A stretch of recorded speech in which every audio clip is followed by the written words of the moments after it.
어떻게 나갈 수 있을 것인가, 그 길을 보여주는 것이 성경책이고, 또 하나는 하나님과 동행할 수 있는 길이 무엇인가를 우리들에게 가르쳐 주는 것이 성경이다.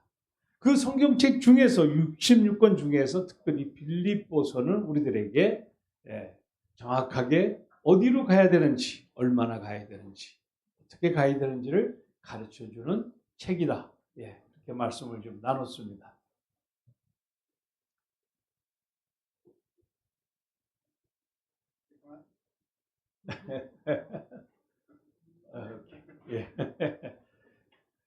그래서 세 가지의 이정표에 대해서 우리가 오전 시간에 말씀을 나눠서 잠깐 좀 복습을 좀 하겠습니다. 역시 우리는 망각의 동물이기 때문에 계속해서 반복을 해야. 제가 그 내비게이터, 미국에 있는 내비게이터에서 훈련을 좀 받았습니다. 훈련을 받았는데 거기서 그 졸업을 하려면은 성경 구절을 200절 이상을 암송을 해야 돼요. 200절 이상을 암송을 해야 되는데, 성경에 이제 중요한 성경 구절을 쭉 보세요. 근데 뭐 다른 게 없어요. 그걸 200절을 암송을 다 하려면은 반복하는 길밖에 없습니다. 그러니까 끝도 없이 반복을 계속해야 성경이 이제 암송이 되는 것이죠. 그렇기 때문에 우리들도 성경을 좀 정확하게 알려면은 계속해서 반복하는 길밖에 없어요. 그래서 빌립보서 1장 27절이 우리들에게 세 가지 이정표를 제시해 준다고 말씀을 드렸습니다. 첫 번째는 생활하라. 시민의 정의죠. 그렇죠? 시민에 대한 정의입니다. 내가 누구냐 하는 것이, 내가 누구냐. 그래서 우리는 이 땅에 살고 있지만은, 비록 죄만은 이 땅에 살고 있지만은 하늘나라의 시민권을 가진 천국의 시민권자라는 것이죠. 대한민국의 시민권도 가지고 있지만은 하늘나라의 시민권을 가진 우리는 천국의 시민이다. 그래서 우리는 절대로 천국의 시민이라는 것을, 그 사실을 놓쳐서는 안 된다는 것이죠. 놓치지 않게 하기 위해서는 첫 번째, 내가 누구인가, 아이덴티티를 분명하게 우리는 깨달아야 된다는 얘기죠. 나는 목사다, 나는 장로다, 나는 권사다, 나는 교인이다, 나는 성도다라고 하는 이런 아이덴티티가 우리에게 분명하게 있을 때에는 우리가 이 땅에 살고 있지만은 천국 시민권자답게 살아갈 수가 있다 하는 이야기입니다. 그래서 이것을 놓쳐버리면 우리의 삶의 모든 것이 다 어그러지고 우리 사역도 어그러질 수가 있다는 얘기입니다. 그래서 생활하라라고 한 단어는 시민답게 살라. 어떻게? 천국 시민답게 살아가야 된다. 두 번째, 우리가 천국 시민답게 살기 위해서는 이제는 합당하게 생활을 해야 됩니다. 합당하게라는 이야기는 가치 있게라고 하는 말이라고 말씀을 드렸습니다. 어떻게 살아야 가치 있는 삶을 살아갈 것인가? 우리는 가격의 삶이 아니고 가치의 삶으로 우리 사람들을 평가한다는 얘기죠. 우리가 막 살 때는 우리는 가격의 삶으로 떨어지고 맙니다. 하나의 상품화되는 그런 사람으로 떨어질 수밖에 없다는 얘기죠. 그러나 우리는 하나님께서 우리들을 신묘막측하게 지으셨기 때문에, 하나님께서 우리들을 아주 오묘하고 신비롭게 조성하셨기 때문에 우리는 이제부터는 가격의 삶이 아니라 가치의 삶을 살아가야 된다는 것이죠. 그래서 합당하게 산다는 얘기는 가치 있게 산다는 것입니다. 천국 시민의 옷을 입은 사람답게 가치 있게 우리가 살아갈 때에 우리는 천국의 시민으로서의 삶을 살아갈 수가 있는 것이다. 그러면 가치 있는 삶이라는 것은 무엇일까? 빌립보서 4장 4절서부터 7절에 나와 있는 말씀이에요. 세 가지 삶이라고 말씀드렸어요. 가치 있는 삶 중에 첫 번째, 기뻐하는 삶이에요. 자, 기뻐하되 항상 기뻐하라 그랬어요. 모든 환경 속에 기뻐하라는 이야기죠. 이것은 내 자신에게 향한 말씀이에요. 우리 자신이 항상 기뻐하는, 어떠한 환경에서든지 극복할 수 있는 그런 기뻐하는 삶을 살아갈 때에 우리는 가치 있는 삶을 살아갈 수가 있다. 사도 바울이 바로 여러분들과 이제 잠시 후에 나눌 이 첫 번째 간증의 말씀 속에서 바로 사도 바울이 이것을 증명해 주고 있어요. 그는 로마 감옥 속에 있었지만은 그가 항상 어떠한 조건에서든지 어떠한 환경에서든지 기뻐하는 삶을 자기 자신이 살았기 때문에 그 환경 속에서 역사하시는 하나님의 놀라운 일들을 간증을 하고 있다는 것입니다. 그래서 우리는 자신을 향해서는 늘 기뻐하는 삶을 살아가야 됩니다. 두 번째 가치 있는 삶이라는 건 뭐예요? 관용의 삶이라고 했어요. 다른 사람에 대해서는 관용을 베풀 수 있는 삶을 살아가야 된다. 그래서 모든 사람들에게 너의 관용을 알려라. 그러면 주께서 가까우시리라. 그런 말씀하셨어요. 세 번째는 이제는 하나님께 대해서 우리는 기도하는 삶을 살아가야 됩니다. 아무 일에든지 염려하지 말고 모든 일에 기도와 간구로 너희 구할 것을 감사함으로 하나님께 아뢰라. 아무 일에든지 염려하지 말고 모든 일에. 예. 그러니까 아무 일에든지 염려하지 말고 거기서 말이 끝났다면은 사실상 우리들은 어떤 해결 방법이 없어요. 근데 하나님께서 그 다음에 해결 방법을 주시는 것이 모든 일에 어떠한 일에든지 그 모든 일에 이 세 개의 기도의 그 내용 속에서 우리들에게 가르쳐주고 있는 것이죠. 너희 기도와 간구와 너희 구할 것, 기도의 세 가지 종류라 그랬어요. 여기 기도는 첫 번째 나오는 기도는 평상시 때 하는 거예요. 예배 시내든지 평상시 때 드리는 기도예요. 예. 그 다음에 간구는 뭐예요? 우리가 위급할 때 하나님께 기도하는 거예요. 너희 구할 것은 뭐예요? 바로 필요할 때 우리의 필요한 것을 하나님께 간구하는 것이에요. 예. 그렇기 때문에 어느 때든지 모든 일에든지 너의 필요한 것을 하나님께 하라. 그리하면 모든 지각에 뛰어난 하나님의 평강이 그리스도 예수 안에서 너희 마음과 생각을 지켜주신다 그랬어요. 예. 이것이 하나님께서 우리들에게 주시는 약속이에요. 마치 로마 군인들이 이 빌립보시를 철통같이 에워싸고 외부의 적으로부터 철통같이 지켜주듯이 바로 하나님께서 우리의 마음과 생각을 우리의 내적인 부분을 내적을 하나님께서 먼저 다스려 주시고 그 다음에 우리 외적인 것에서 외적으로 하나님께서 필요한 것을 채워주신다고 약속하고 있는 것입니다. 말씀드렸듯이 우리 내적이 건강한 사람이 바로 외적으로도 건강한 사람이에요. 하나님께서 우리의 마음과 생각을 지켜주신다. 이런 삶을 살아갈 때에 이것이 참으로 가치 있는 삶이다. 그러면 어떻게 우리는 가치 있는 시민의 삶을 살아갈 수 있을 것인가? 그것은 표준대로 살아가면 돼요. 기준대로 살아가면 돼요. 그 기준이 두 가지예요. 첫 번째, 그리스도의 기준. 그리스도가 우리의 기준입니다. 삶의 기준이에요. 그분을 중심으로 해서 우리가 살아갈 때에 우리는 바로 합당하게 가치 있는 삶을 살아갈 수가 있는 것이에요. 두 번째는 복음을 기준으로 살아가야 된다고 했어요. 우리는 복음으로 부름을 받았습니다. 이제는 복음대로 우리는 살아가야 되고 복음을 위해서 우리는 살아가야 됩니다. 그래서 마가복음이나 로마서에서 강조하고 있는 것이 바로 그것입니다. 여러분들 복음서를 마태, 마가, 누가, 요한복음이라고 그러는데 사실상 복음을 강조한 것은 마가복음이에요. 다른 데는 복음이란 말이 없어요. 그런데 마가복음에만 복음이란 단어가 나옵니다. 1장 1절에 뭐라 그랬어요? 하나님의 아들인 예수 그리스도의 복음의 시작이다. 이렇게 이야기하고 있어요. 그분이 복음을 전했다는 얘기입니다. 그래서 우리는 복음대로 부르심을 받았고 이제는 복음대로 살아야 되고 복음을 위해서 우리는 함께 일을 하고 사역을 해야 된다는 것이죠. 자, 이것을 기준으로 살아갈 때에 우리는 그리스도인의 합당한 삶을 살아갈 수가 있는 것입니다. 자, 그러면은 예수 그리스도 복음에 합당한 삶을 살기 위해서 사도 바울이 이야기하고 있는 그 내용은 무엇이냐는 얘기예요. 사도 바울은 그럼 과연 어떻게 살았기에 오직 너희는 그리스도 복음에 합당하게 생활하라. 우리들에게 이런 명령을 내렸을까? 사도 바울은 어떠한 삶을 살았을까?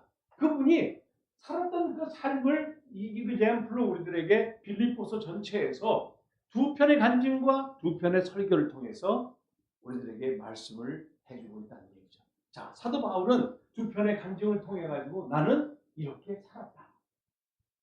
이렇게 내가 복음을 위해서 부르심을 받고 또 복음을 위해서 살고 복음을 위해서 나는 이렇게 헌신했다. 사도 바울이 이 간증을 하고 있는 것입니다.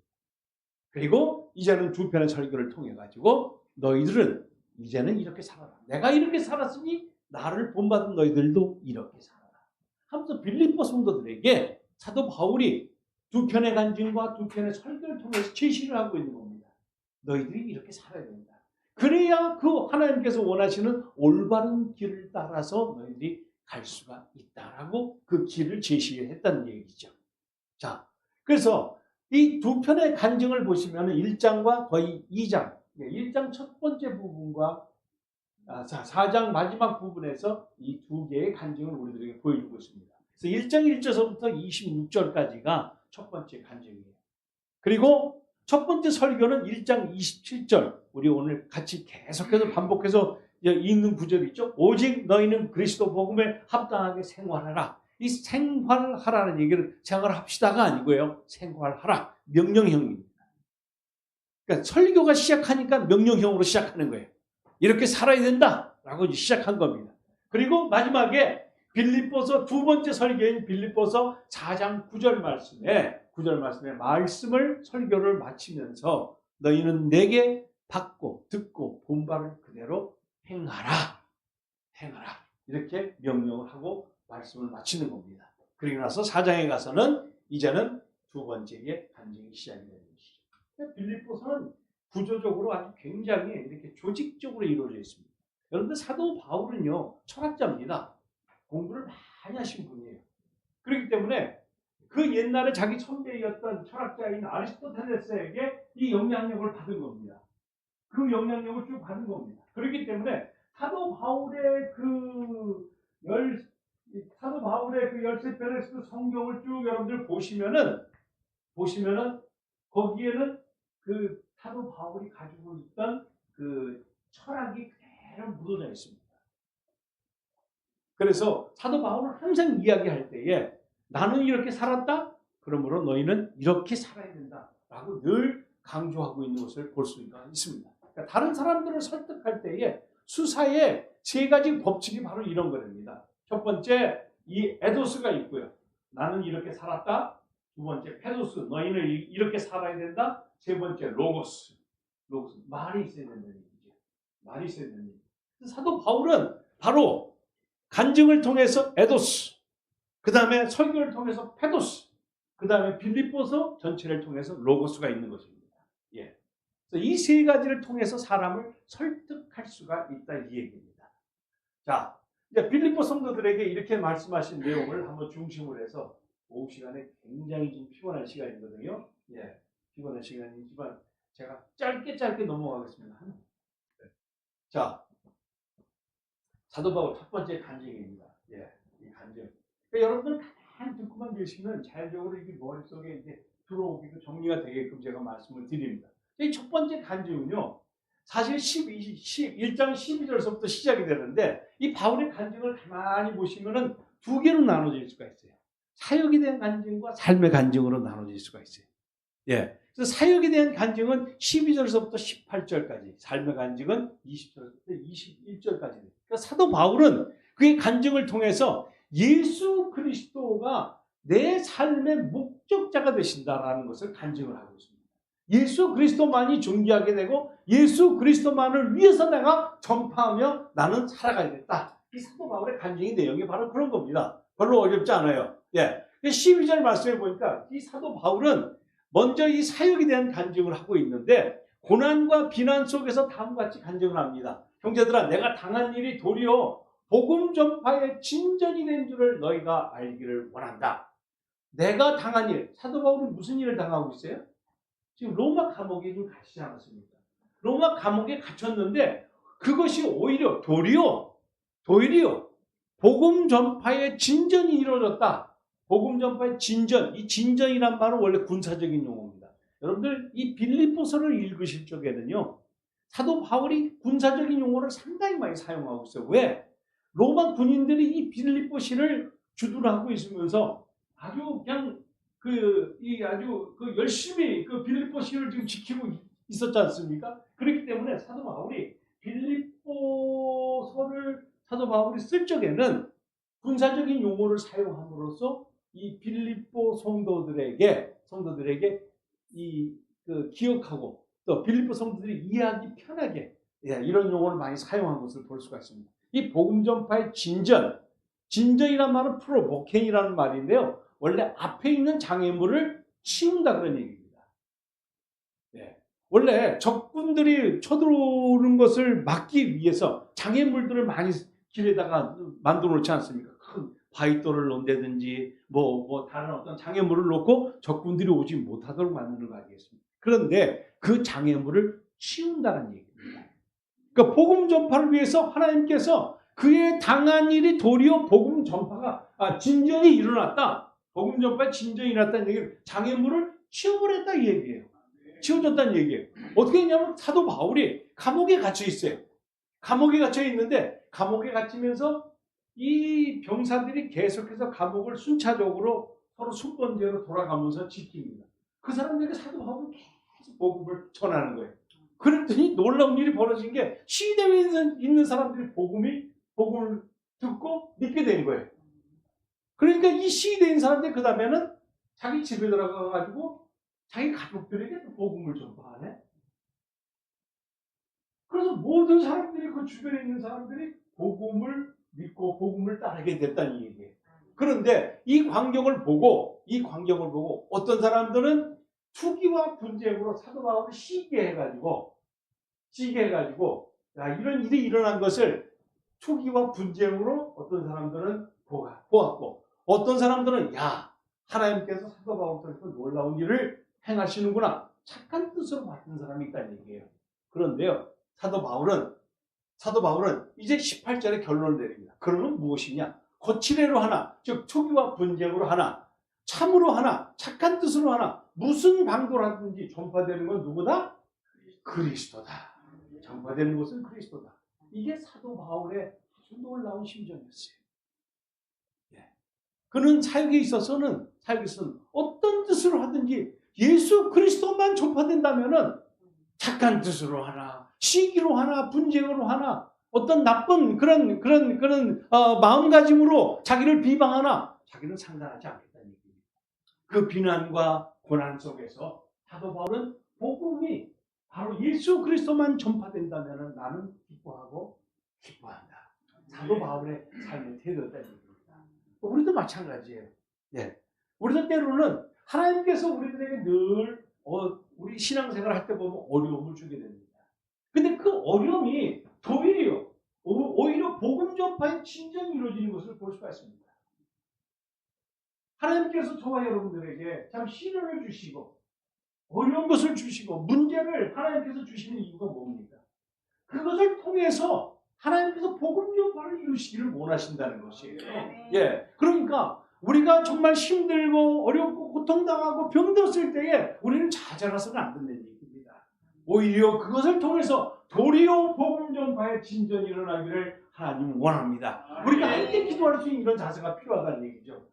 예, 원래는 저는 골프를 치지 않는 사람이지만 이 골프에 대한 역사를 보니까 원래는 이 골프공이 이렇게 밋밋했다고 합니다. 그런데 이 밋밋하다 보니까 진짜 비거리가 안 나오더라는 거예요.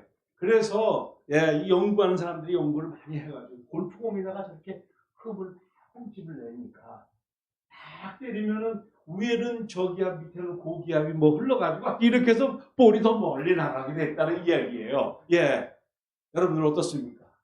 밋밋한 우리 삶 속에 하나님께서 때로는 저렇게 흠집을 내신다는 것이 그렇죠? 아픔이 있고 고통이 있고 우리 사업이 힘들고 자녀가 힘들어지고 때로는 병들고 어려움을 겪을 수가 있습니다. 수많은 어려움 속에서 하나님께서 도리어 그것을 통해 가지고 복음 전파의 진전이 일어나도록 우리들을 이루셨다는 것입니다. 그러니 우리는 문제를 만났을 때에 우리는 슬퍼하거나 좌절할 필요가 없다는 것이죠. 오히려 그것을 통해서 하나님의 역사가 일어나는 것이다. 그 다음에 삶에 대한 간증이라고 그랬어요. 사도 바울이 이제 고백합니다. 나의 간절한 기대와 소망을 따라 아무 일이든지 부끄러워하지 아니하고 지금도 전과 같이 온전히 담대하여 살든지 죽든지 내 몸에서 그리스도가 존귀하게 하려 하나니 이는 내게 사는 것이 그리스도니 죽는 것도 유익함이라. 내 몸에서 그리스도가 존귀하게 된다. 내 몸에서 보통 그리스도를 존귀하게 된다. 이렇게 써야 되는데 그리스도가 존귀하게 된다. 예수 그리스도가 주어예요. 예수 그리스도가 주어예요. 내 몸에서 예수 그리스도를 존귀하게 한다. 목적으로 쓴 것이 아니고 사도 바울은 예수 그리스도가 존귀하게 된다.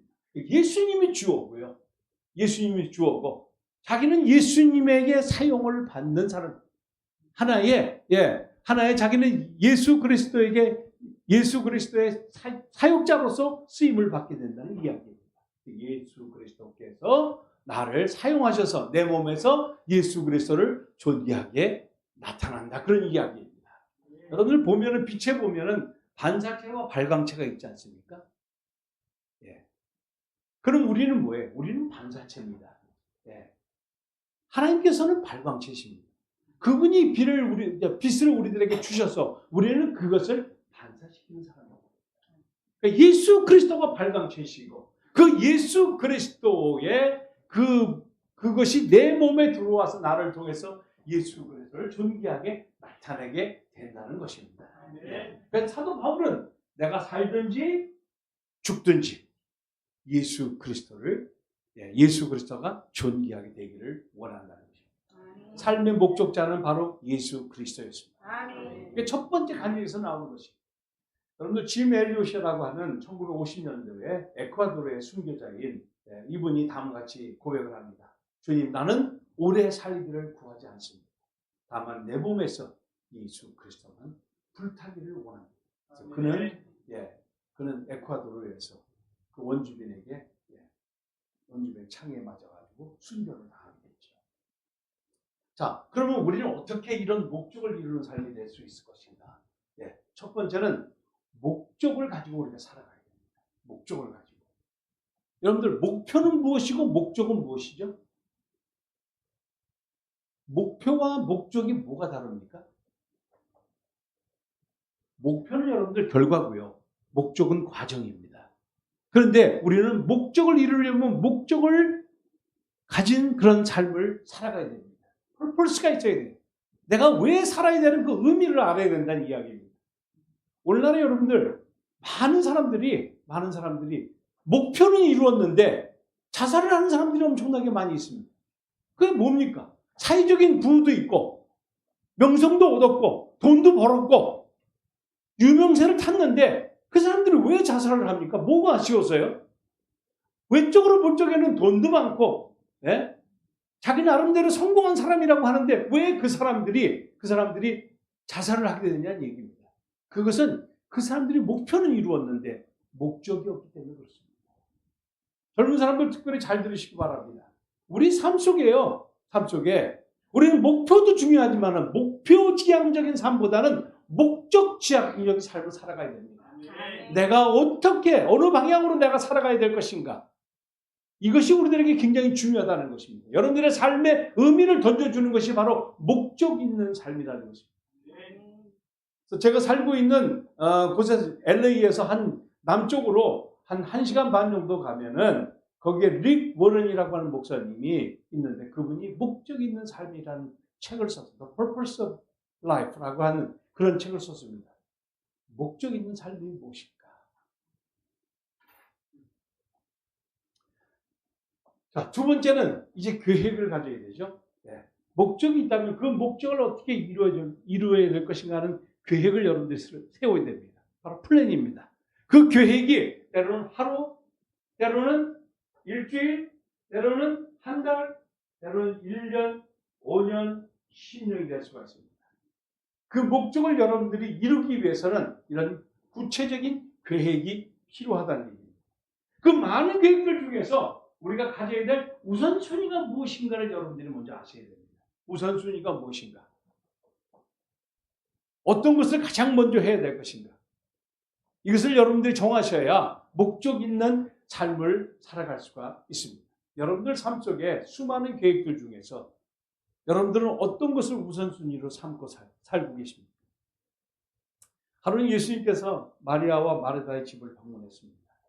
마리아와 마르다의 집을 방문했는데 마르다는 열심히 예수님이 오셨으니까 음식을 준비하냐고 분주합니다.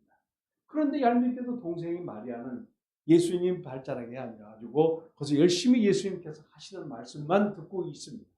이때 이제 마르다가 좀 화가 났죠. 예수님 어떻게 좀 마리아 좀 어떻게 하십시오. 예수님께서 이 마르다에게 하시는 말씀입니다. 마르다야. 내가 너무나 많은 일에 분주하고 열심을 내고 있는데 그 중에 한 가지만이라도 분명한 목적을 가지고 해라. 마리아는 이것들 중에서 좋은 편을 택하였으니 결코 잃어버리지 아니하리라. 예수님께서 분주하게 예수님을 위해서 음식을 준비하고 있는 마르다를 책망하신 걸까요? 책망이 아닙니다. 우선순위가 무엇인가를 네가 알아야 된다는 것입니다.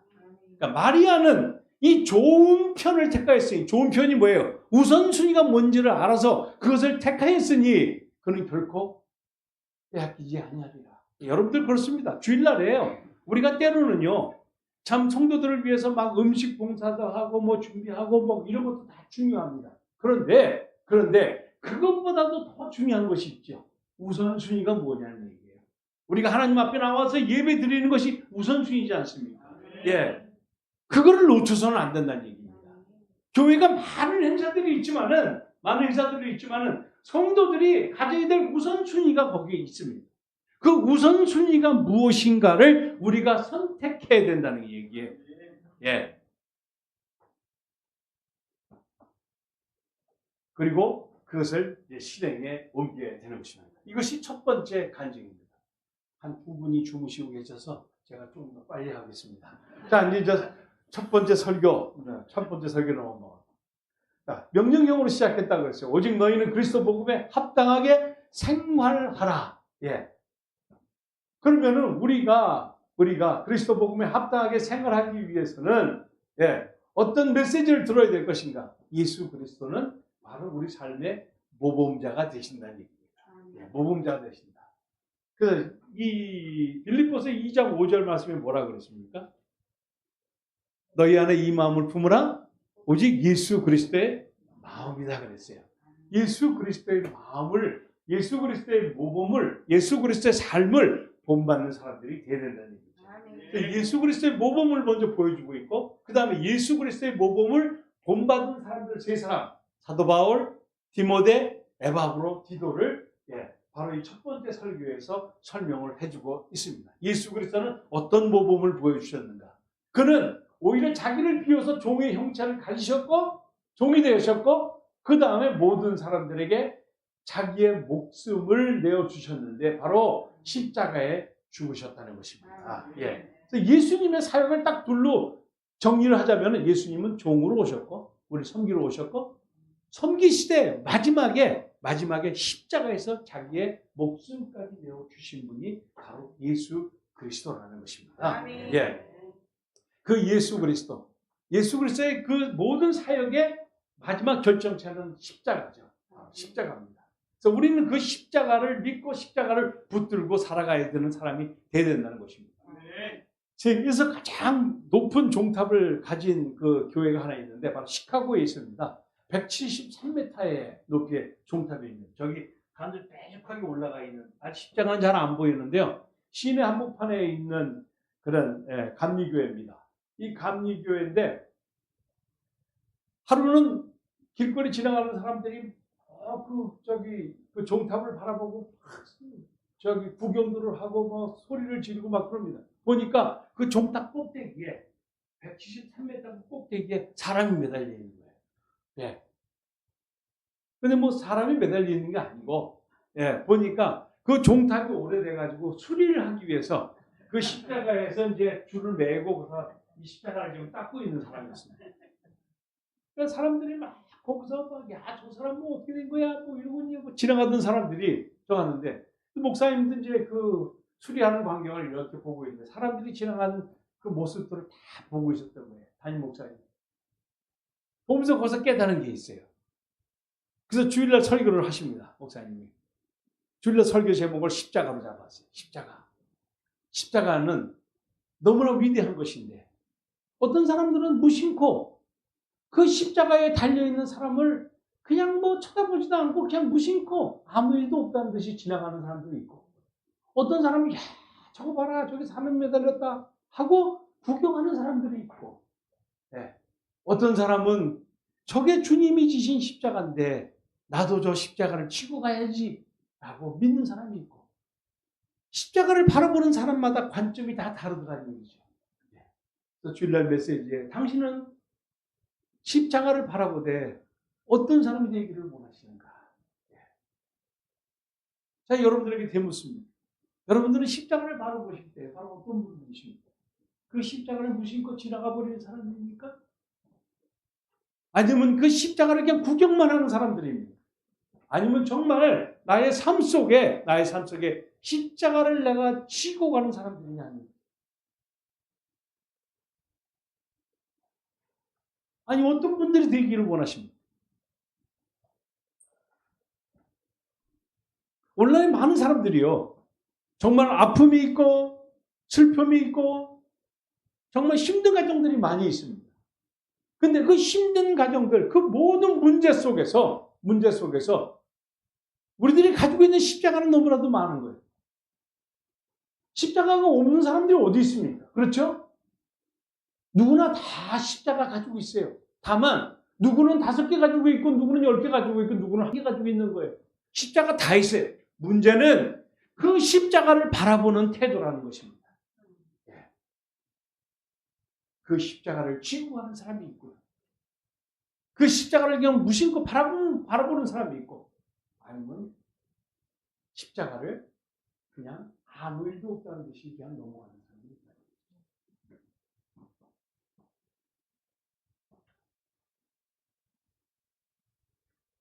예수 그리스도의 모범을 범하는 사람. 예수님은 이 땅에 종으로 오셨고, 그 다음에 예수님께서 우리들에게 마지막에 십자가를 보여주셨습니다. 그것을 본받은 사람이 바로 이 세 사람인데, 바울과 디모데와 에바브로 디도입니다. 에바브로 디도.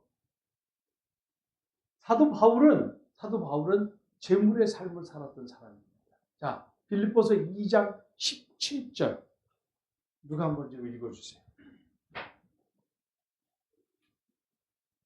만일 너희 믿음의 재물과 섬김 위에 내가 나를 전제로 드릴지라도 나는 기뻐하고 너희 우리와 함께 기뻐하리니. 예, 아멘, 아멘. 예, 여기 보니까 너희 믿음의 재물과 봉사 위에 내가 나를 전제로 드린다고. 전제가 뭐죠? 전 붙이는 거 일종인가요? 무슨 파전 뭐 이런 거. 전제. 전제란 말이 신약 성경에서 몇 번 좀 나오는데, 이 전제라는 것은 주제물이 있고요. 주제물, 제사를 이스라엘 백성들이 드릴 때 주제물이 있고, 그 주제물을 완전하기 위해서 일정한 양의 포도주를 그 주변에다가 붓는 겁니다. 이게 전제입니다. 예. 그러니까 그거는 불에 타면은 그냥 사라져 없어져 버리는 거예요. 향만 위로 올라갈 뿐이에요. 향만 올라갈 뿐이에요. 그 주제물들은 그냥 남아있죠. 예. 그러니까 너희 믿음의 봉사와 재물 위에 그랬어요. 그러니까 빌립보 성도들이 주제물이고, 그 주제물 옆에 내가 나를 전제로 드릴지라도 하는 얘기는 너희들이 주제물이고, 내가 마치 있다가도 그냥 있는 듯 없는 듯 있는 하나의 엑스트라와 같이 전제가 된다 할지라도, 전제물이 된다 할지라도 나는 너희 무리와 함께 기뻐하고 기뻐한다. 이게 사도 바울의 정신이었어요. 예. 너희가 본제물이 되고, 예, 너희가 주제물이 되고, 내가 그 주제물을 바치는 사람이 된다 할지라도 나는 너희 무리와 함께 기뻐하고 기뻐한다. 빌립보 시는 어떤 시였습니까? 사도 바울이 감옥에 있으면서 어렵게 세운 교회가 이 빌립보 교회입니다.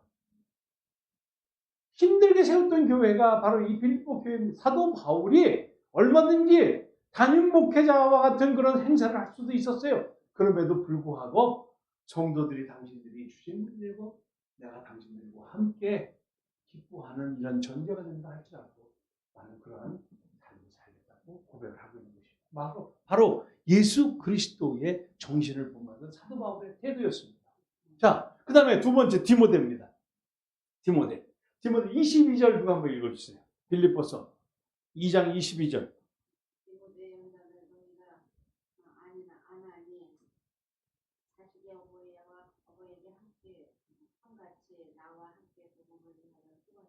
예. 디모데는 사도 바울과 같이 함께 수고했던 사람이었습니다. 복음을 위해서 함께 애를 썼던 사람입니다.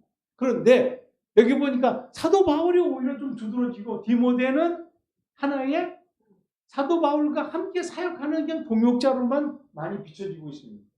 그런데 여기 보니까 사도 바울이 지금 디모데에 너희가 연단을 안 오니 나와 함께 복음을 위해서 수고한 사람이다.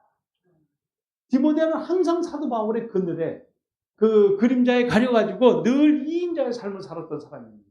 그럼에도 불구하고 사도 바울은 디모데는 이렇게 헌신의 삶을 사는 사람이라고 여기서 강조를 하고 보여주고 있는 것입니다. 여러분들 우리가요 때로는 교회 사역을 하다가 보면 주의 일을 하다가 보면 항상 1인자가 되고 싶어요. 저도 그런 성향이 있습니다. 예, 좀 1인자가 되고 싶고 내가 좀 빛나고 싶고 내가 제일 앞에 서고 싶고 그런데 때로는 하나님께서 더 값어치게 보시는 것은 2인자의 삶을 더 값어치게 보신다. 그래서 예수님이 하나님으로서의 모습으로 우리들에게 직접 나타나는 것이 아니고 사람의 몸을 입어서 종으로 오신 이유가 무엇입니까? 사람이 잘못된 일을 사람이 망쳐놓은 아담과 이브가 망쳐놓은 이 죄악된 세상을 변화시키기 위해서는 내가 사람으로 내려가야 되겠다는 것이에요. 사람이 망쳐놓은 건 사람이 고쳐야 됩니다.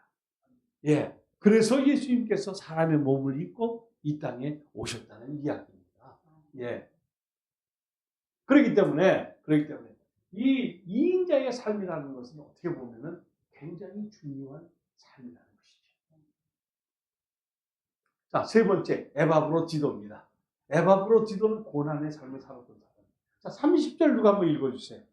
30절.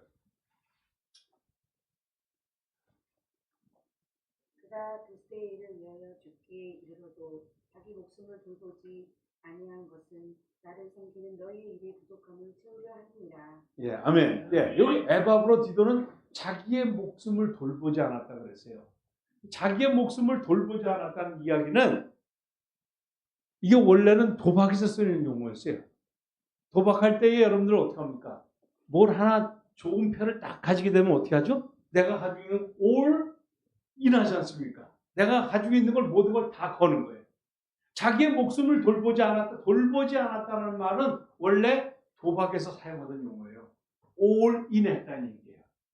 병들어 죽게 되었는데도 에바브로디도는 주의 일을 위해서라면 자기가 올 인했다는 이야기입니다. 이런 고난의 삶을 살았던 사람이 에바브로디도입니다. 자, 이 세 사람 바울과 디모데와 에바브로디도는 바로 예수 그리스도의 모범을 본받았던 사람들입니다. 그러니까 너희 안에 이 마음을 품으라 곧 예수 그리스도의 마음 그 모범을 본받는 사람들이 되어야 된다는 것을 사도 바울이 강조를 하고 있는 것입니다. 그 모범을 이루기 위해서는 우리는 예수님의 제자 훈련을 우리가 본받아야 되는데 예수님께서는 제자들을 어떻게 하셨는가? 자기를 닮게 하셨어요. 자기를 닮게 했어요. 그래서 마가복음 3장에 보시면은 예수님께서 자기 원하시는 사람을 부르셨고 그 다음에 12를 세우셨고 자기와 함께 있게 하셨고 또 이들을 보내셨다. 함께 있는 동안에 예수님께서 제자들에게 자기를 본받게 하기 위해서 세 가지를 보여주셨어요. 첫 번째 실천, 두 번째 가르침, 그 다음에 삶에 대한 모범이었어요. 모범이었습니다. 자, 그런데요, 여기를 자세히 보시면은 눈은 마음이 되고 귀는 입이 되고 발은 손이 됩니다. 유대인들은 사람의 신체적인 이런 기관을 원인 기관과 결과의 기관으로 나눴습니다. 유대인들은요. 이게 특이하죠. 예. 그래서 이 눈, 귀, 발은 원인 기관이에요. 이것이 원인이 돼서 그 다음에는 이것이 결과로 마음, 입, 손이 된다는 거예요. 그러니까 예수님은 이 실천을 통해 가지고 발이 손이 되게 하고 가르침을 통해서 귀가 입이 되게 하고 모범을 통해서 눈으로 보아가지고 마음으로 이루게 된다는 것이에요. 자, 비근한 예로 한번 보겠어요. 로마서 10장 10절에 보면 사도 바울이 다음 같은 말씀하시죠. 사람이 마음으로 믿어 의에 이르고 입으로 시인하여 구원에 이르느니라. 자, 마음과 입은 아까 말씀드린 대로 결과의 기관이라고 그랬어요. 그렇죠? 눈으로 보았기 때문에 마음으로 믿어지게 된 거예요. 예. 그리고 귀로 들었기 때문에 이걸 입으로 시인하게 된 거예요. 그래서 구원에 이르게 된다는 것이에요. 여러분들 이 사도 바울은 유대인이었기 때문에 유대인적인 그런 개념이 성경 구절에서 많이 묻어난다는 얘기예요. 그래서 우리가 이 구절을 이해하실 때 그렇게 이해를 하셔야 된다는 것이에요. 자, 보세요. 모범을 통해서 눈으로 보았으면 그 다음에 마음으로 믿어지게 돼요. 예수님께서 산상수훈에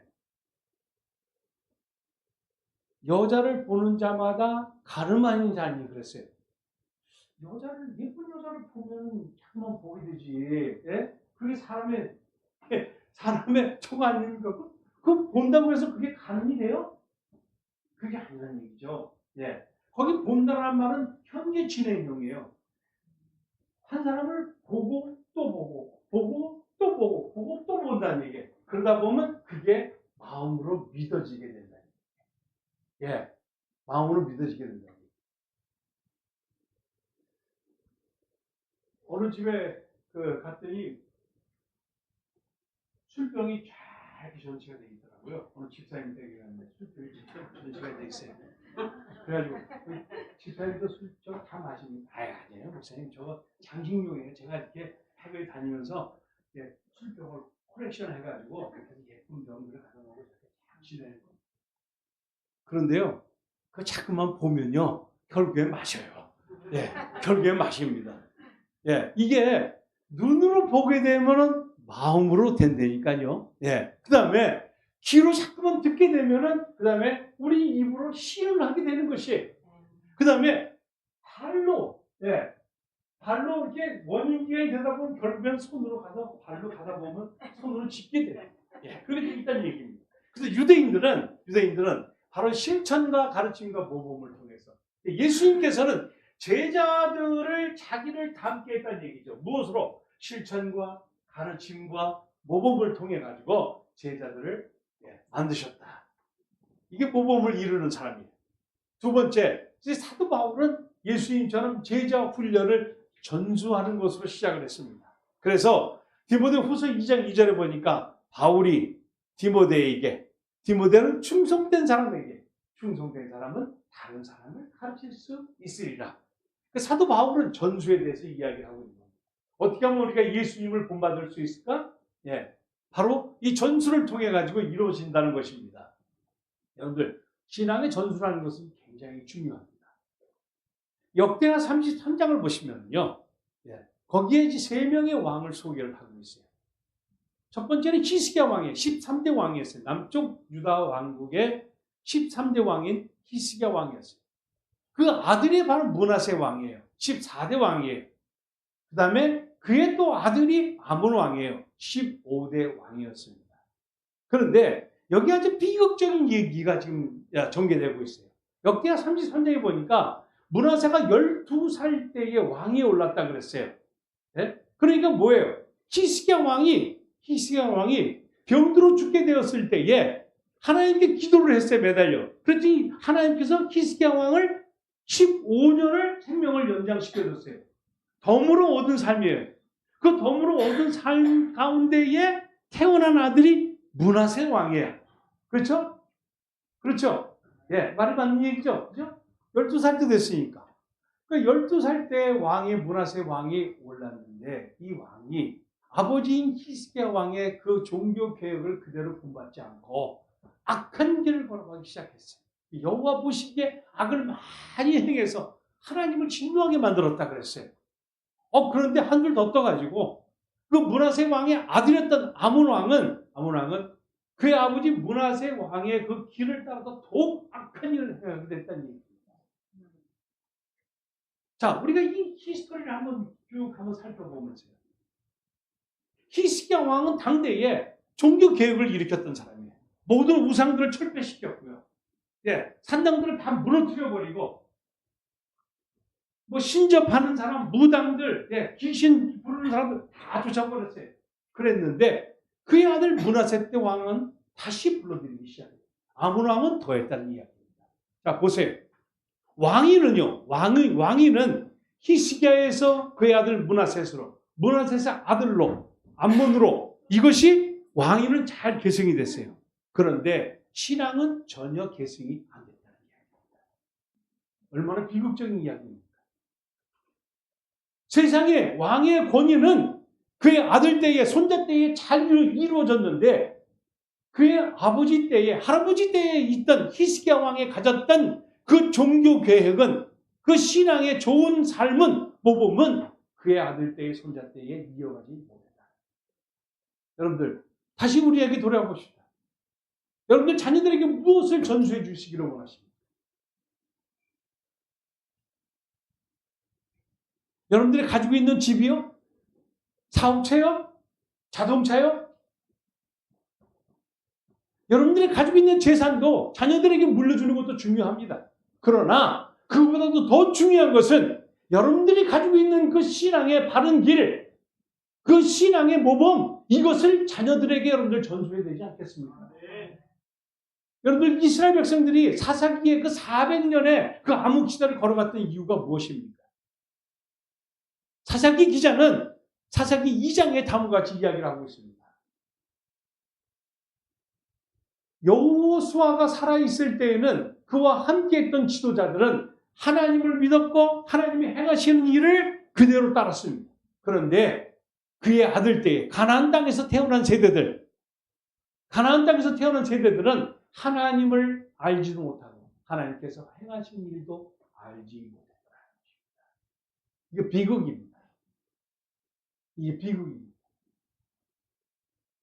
여러분들의 좋은 신앙의 모범을 우리 자녀들에게 전수한다는 것은 너무나도 중요하다는 것입니다.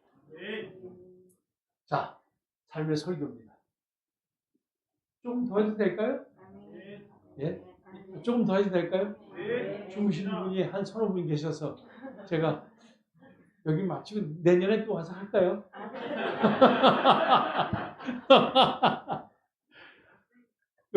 사실 참 이 오후 시간이 굉장히 힘든 시간이에요. 네, 굉장히 힘든 시간이에요. 제가 지난번 두 번 다 우리 순복음 서구교회에서 설교도 하고 메시지도 증거하고 이제 주일날 오후 시간 때는 여기로 가까운 교회, 조금 사이즈가 있는 교회 가서 제가 이제 말씀을 좀 전했어요. 거기는 뭐 그냥 오후 시간 모인다 한 300명, 400명 정도 이렇게 이제 주로 이제 구역장 뭐 이렇게 되시는 분들 이렇게 모여가지고 저 하는데 거기는 심각하게 졸더라고요. 사람이 많이 모여도 사실 재미는 없어요. 예. 이게 좀 설교나 강의하는 사람들이 그래도 같이 좀 호응이 좀 있어야, 예, 호응이 있어야 돼요.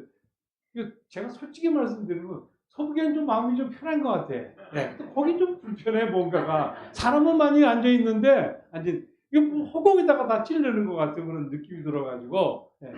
조금 더 해도 되죠, 제가. 예, 예. 조금만 참으세요. 예, 제가 금방 끝내겠습니다. 사실은 이거 5분 안에 끝내서 제가 5분 안에 끝낼 수 있는데, 예, 제가 여러분들을 위해서 조금 그래도 저도 비싼 비행기 타고 여기까지 왔는데, 예, 그래도 말씀을 끝까지. 예, 두 번째 설교죠. 두 번째 설교는 3장 1절부터 4장 9절까지예요. 사도 바울은 너희들이 이렇게 살아라 할 때에 예수님께서는 우리 삶의 상급자가 되신다는 것을 강조하면서 말씀하고 있습니다. 우리 성도들이 신앙의 세 단계를 거쳐갑니다. 그러니까 마지막 주님 품에 갈 때까지 처음에는 예수 그리스도를 믿는 구원의 시작, 이거를 어려운 말로 칭의다 이렇게 부릅니다. justification이라고 그러죠. 네, 칭의다. 사도 바울은 이 두 번째 설교에서 이 신앙의 여정의 그 세 가지를 우리들에게 보여주고 있는데, 첫 번째는 칭의, 그 다음에는 이 칭의가 이루어진 다음에는 성화의 과정으로 돌입하게 됩니다. 네. 우리가 현재 구원에 대한 과정이 지금 지나치는 과정입니다. 그리고 마지막에 이 구원이 맞춰질 때는 영화라고 이제 말을 합니다. 이게 신학적인 용어입니다.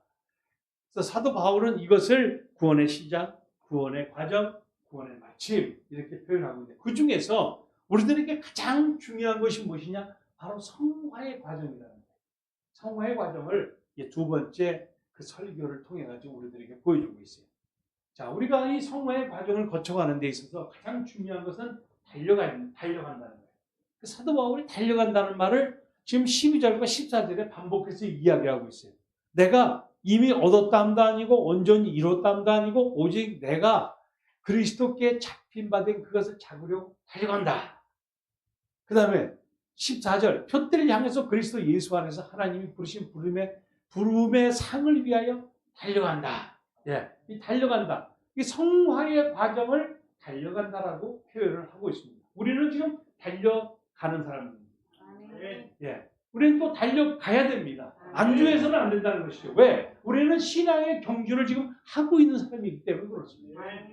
여러분 다윗이 그 당시에 이 통일의 왕국을 이루고 나서 다윗이 이제는 더 이상 달려갈 게 없는 거예요.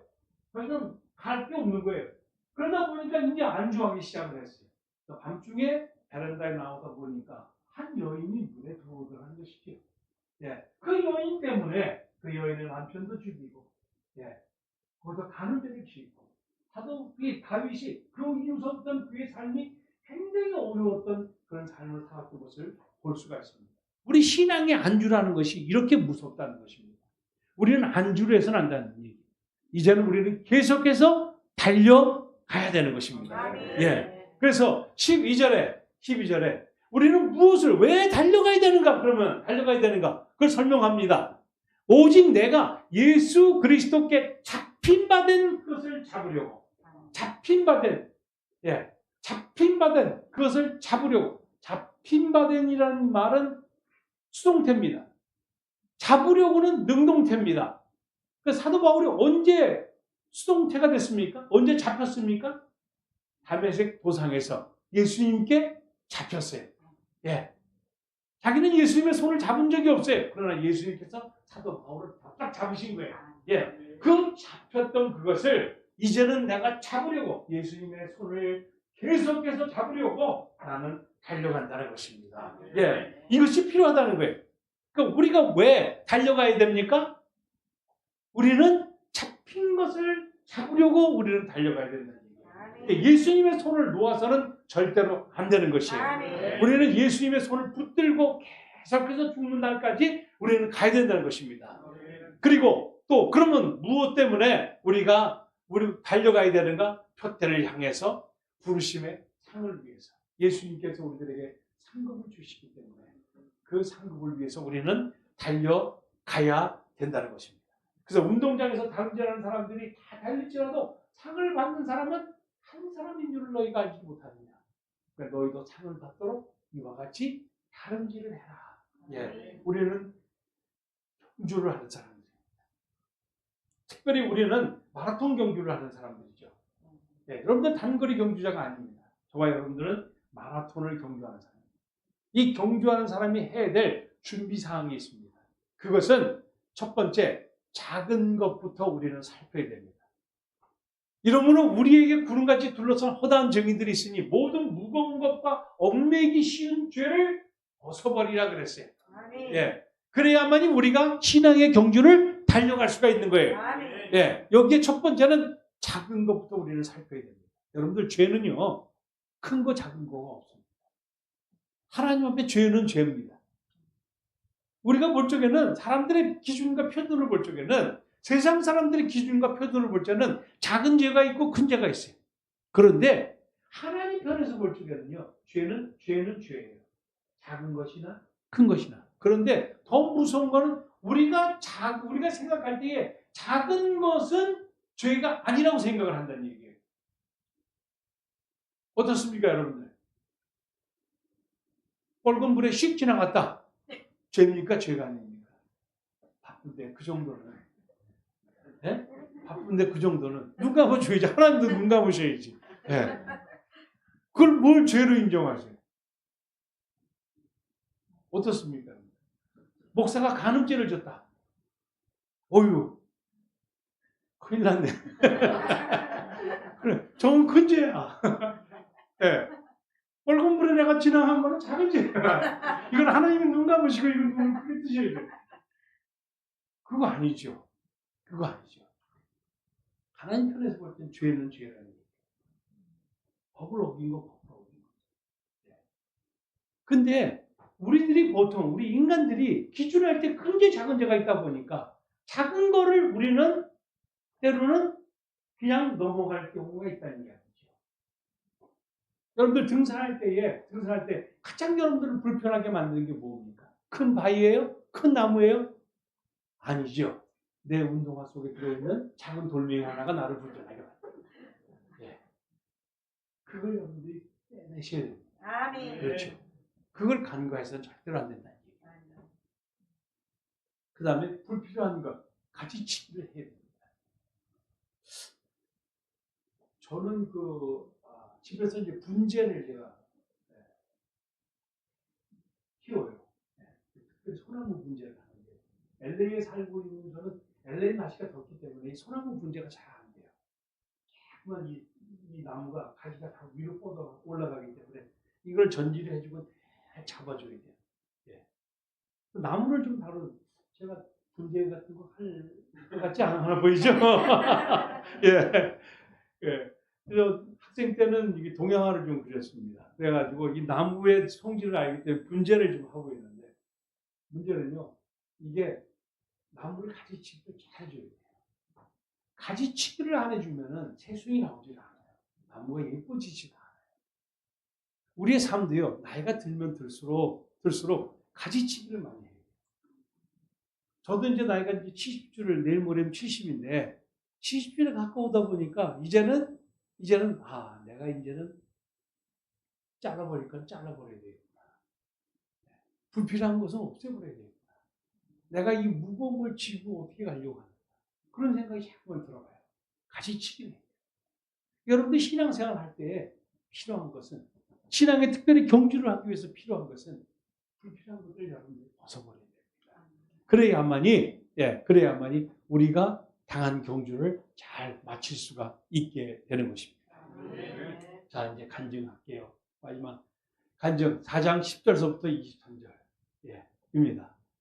사도 바울이 두 번째 설교, 너희는 내게 받고 듣고 본 바를 그대로 행하라 하면서 이제 4장 10절서부터는 간증으로 넘어갑니다.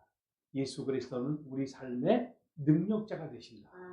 첫 번째 간증은 예수 그리스도가 우리 삶의 목적자가 되신다. 첫 번째 설교는 예수 그리스도는 우리 삶의 모범자가 되신다. 두 번째 설교는 예수 그리스도가 우리 삶의 상급자가 되신다. 그 다음에 두 번째 간증은 예수 그리스도가 우리 삶의 능력자가 되신다. 사도 바울이 이제 삶의 학교를 통해서 배운 것이 있어요. 우리 한국 성경에 보니까 배웠노니 배웠노라는 말이 나와요. 내가 궁핍함으로 말하는 것이 아니라 어떠한 형편이든지 나는 자족하기를 배웠다라는 말이 나오고, 그 다음에 나는 비천에 처할 줄도 알고 풍부에 처할 줄도 알아. 모든 일에 배부름과 배고픔과 풍부와 궁핍에서 처할 줄 아는 일체의 비결을 배웠노라. 배웠노라. 이런 말이 나옵니다. 자, 이 11절과 12절에 나오는 말씀인데 두 번 배웠다는 말이 나오는데 사실은 우리 원어 성경을 보시면은 이 두 단어가 다 다른 말이에요. 다른 말이에요. 우리 한국말은 그냥 배웠다는 말을 표현하고 있는 거예요. 첫 번째 배웠다는 것은 사도 바울이 삶을 통해서 배웠다는 것이에요. 사도 바울은 어떤 삶을 살았어요? 고린도후서 11장에 보니까 사도 바울은 정말 엄청난 고생을 많이 했던 사람이에요. 그의 사역에 있어서 정말 죽을 뻔한 일들이 너무나도 많았던 사람이었어요. 많은 강도도 만났고 추위와 헐벗음과 매맞음과 이걸 통해 가지고 사도 바울은 정말 엄청난 이 고난을 치렀던 사람입니다. 이 삶의 학교를 통해 가지고 사도 바울이 배웠다는 거예요. 배우고 났더니 사도 바울이 그 다음에 어떻게 되냐면은 12절에 보니까 나는 이제 비천에 처할 줄도 알고 풍부에 처할 줄도 알고 모든 일에 배부름과 배고픔과 풍부와 궁핍보다 처할 줄 아는 일체의 비결을 배우게 되었다. 이 배우게 됐다는 말은 신의 경지에 도달하게 됐다는 얘기예요. 많은 어려움 속을 통해서, 많은 고통을 통해서, 많은 문제를 통해서 사도 바울이 얻은 결론은 내가 이제는 신의 경지에 이르게 된다. 그 일에 도통하게 됐다는 얘기예요. 예. 여러분들 매도 하도 많이 맞으면은요. 맞으면 그건 이제는 어지간히 맞아가지고는 안 아프잖아요. 똑같은 거예요. 예. 똑같은 거예요. 사람이 어려움을 계속해서 그냥 그 어려움을 겪게 되면 결국에는 그 어려움을 나중에는 타개할 수 있는 법을 배우게 된다니까요. 예. 그 마찬가지예요. 이 배운다는 말은 신의 경지에 이르렀다. 이 운동선수로 얘기하면 조닝에 들어갔다는 얘기를 해요. 조닝에 들어갔다. 조닝에 들어갔다는 얘기는 어느 날 농구 선수가 3점 슛을 계속 쏘는데 3점 슛이 잘 안 돼. 그래가지고 막 연습을 했어. 근데 그날따라 시합을 하는데 너무 컨디션이 좋은 거예요. 던지면 그냥 3점 슛이 잘 들어가는 거예요. 예. 이게 신의 경지에 이르렀다는 얘기예요. 예. 뭐 여기도 뭐 그런 거 있죠. 무슨 세상에 이런 일이 뭐 있잖아요. 그런 거 이렇게 보면 어떤 사람 보면 그냥 타이어를 이렇게 쉑쉑 던지는데 그게 척척척척 쌓여요. 그렇죠. 그 사람은 그게 하루 이틀 한 게 아니잖아요. 10년, 20년, 30년씩 하다 보니까 신의 경지에 이런 거예요. 그냥 던지면 거기에 들어가서 그 자리에 탁탁 박히는 거예요. 네, 바로 그겁니다. 사도 바울이 하도 어려운 일을 많이 겪다 보니까 마지막에 얻은 결론은 나는 이제 도통하게 됐다. 네, 신의 경지에 이르게 됐다. 이렇게 되는 겁니다. 그러면서 이제 고백하는 것이 있어요. 고백하는 것이 바로 13절입니다. 내게 능력 주신 자라서 내가 모든 것을 할 수 있느니라. 아멘. 아멘. 예, 아멘이죠. 아멘이죠. 예, 사도 바울이 그 삶의 학교를 통해 가지고 얻은 그 배웠던 마지막의 결론은 뭐냐? 이제는 내게 능력 주신 자라서 나는 능력이 없지만은 나는 배고프고 쓰러지고 넘어지고 자빠질 수밖에 없지만 바로 능력 주시는 자 안에서 내가 모든 것을 가능하게 되었다. 예, 이 사도 바울의 마지막 고백이었어요. 제가 한 8년 전에 스페인을 방문한 적이 있습니다. 스페인의 그 세비자라고 하는 곳에 알카사르라고 하는 궁전에 갔는데 그 궁전에 있는 벽화가 아주 좀 눈에 들어오는 벽화가 있어가지고 사진을 찍었어요. 네. 이 사진은 여러분들 어떤 모습인 것 같습니까? 마치 빌라도가 예수님을 심판대에 놓고 마지막 판결을 하는 그런 모습 같지 않습니까? 근데 그게 아니라는 거예요. 그게 아니라 거기 있는 가이드한테 이 얘기를 들었는데 이 사람은 왕이라는 거예요. 왕인데 가만히 보시면은 우리가 흐릿해서 안 보이지만 그 옆에 갑옷과 칼과 이런 투구가 옆에 놓여져 있습니다. 가지런히 놓여져 있고 힘도 없어가지고 신하들이 둘이 부축을 하고 있고 바로 이 왕은 전쟁을 앞두고 이제 전쟁터에 나가는 왕이었습니다. 그런데 전쟁을 앞두고 이 왕이 금식을 하고 일어설 수도 없는 그런 상황 속에서 무릎을 꿇고 이제는 앞에 있는 신부에게 마지막으로 전쟁 나가기 전에 축복 기도를 받는 그런 모습입니다. 전쟁터를 나가는 왕이 이제는 갑옷을 정비를 하고 칼을 들고 그렇죠? 방패를 가지고 그 다음에 군인들을 조직을 시키고 무장을 시키고 그 사열을 검열하고 이 왕이 그러고 있어야 될 판국에 이 왕이 금식을 하고 일어날 힘도 없어가지고 자기가 가지고 있는 갑옷이나 역을 다 놔두고 하나님께 기도하는 이 왕의 모습. 이런 모습이 우리의 모습이 되야 되잖아요. 예. 그렇잖아요. 우리는 영적 전쟁을 치르는 사람입니다. 저와 여러분들은 영적 전쟁을 치르는 사람들입니다. 우리들에게 필요한 것이 무엇이겠습니까? 갑옷입니까? 창입니까? 무기입니까? 병력입니까? 아니라는 것이죠. 예.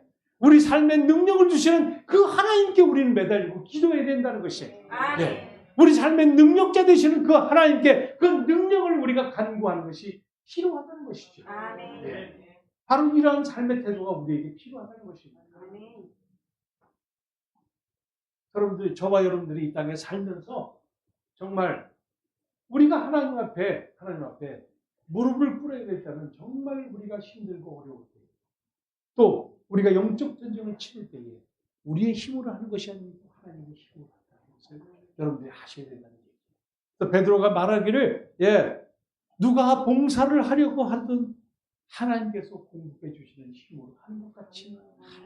예, 바로 그 얘기입니다. 예, 그 얘기입니다. 그럼 어떻게 능력을 이루는 사람이 될 것인가? 세 가지 P입니다. 첫 번째 파, 질그릇입니다. 저와 여러분들은 질그릇이. 그렇기 때문에 우리가 무슨 능력 있는 것이 아니고 이 질그릇 속에 담겨져 있는 그 보배로신 예수 그리스도가 있기 때문에 우리는 이 질그릇이 빛날 수가 있다는 것을 알아야 된다는 것이죠. 고린도후서 4장 7절에 있는 말씀이죠. 우리가 이 보배를 질그릇에 가졌으니 이런 능력의 힘이 큰 것이 하나님께 있고 우리에게 있지 아니함을 알게 하리로 합니다. 저와 여러분들은 깨질 수밖에 없는 질그릇입니다. 교회에서 싸움하는 사람들 보면요, 예, 질그릇 싸움이에요. 질그릇에 너는 금맺기를 했고 나는 은맺기를 했고, 예, 이건 싸움이에요. 그런데 결국에는 금맺기를 한 거나 은맺기를 한 거나 다 깨지는 질그릇이 아닙니다. 그런데 그걸 모르고 있다는 이야기입니다. 사실 우리 이 질그릇이 빛날 수 있었던 것은 질그릇 때문이 아니고 바로 그 안에 있는 보배로신 예수 그리스도가 있기 때문에 하나님의 능력을 우리는 나타낼 수 있다는 것을 알아야 된다 하는 것입니다. 두 번째는 능력이죠. 파워입니다. 두 번째 P, 파워. 그렇기 때문에 우리는 그리스도 안에서 무엇이든지 할 수가 있는 것입니다. 나는 능력이 없지만 능력 주시는 자 안에서 내가 모든 것을 할 수 있다는 것입니다. 야곱이 그의 12아들을 놓고 마지막으로 축복한 것이 창세기 49장에 있는 말씀입니다. 여기 보니까 요셉을 이 야곱이 축복을 하는데 다음과 같이 말합니다. 요셉은 무성한 가지다. 곧 샘 곁에 무성한 가지다. 그 가지가 담을 뛰어넘었도다. 그런 축복을 합니다. 여기 보니까 요셉은 무성한 가지. 무성한 가지는 가지만 앙상한 것이 아니라 열매가 풍성한 가지를 이야기해 주고 있습니다. 요셉은 그의 삶 속에 열매가 풍성하게 맺혔다는 거예요. 그 이유가 무엇이냐면은 샘 곁에 있었기 때문에 무성한 가지가 됐다는 이야기죠. 예.